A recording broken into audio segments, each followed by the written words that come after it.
शिकवायला तुझी कोणती अडचण असली तर ती आपण सोडू. पण मला पुढे शाळेत पाठव.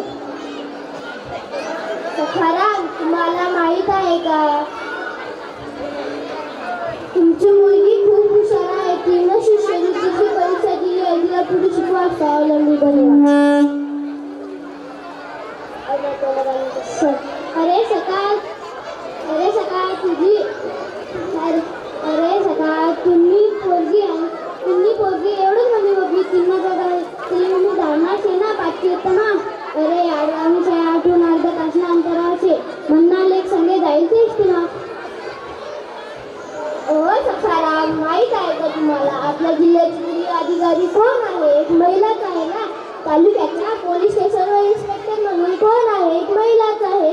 शेजारच्या गल्लीतील दामोदर यांची गेल्या वर्षी डॉक्टर झाली, माहीत आहे का तुम्हाला? आणखी किती उदाहरणे सांगावी लागतील.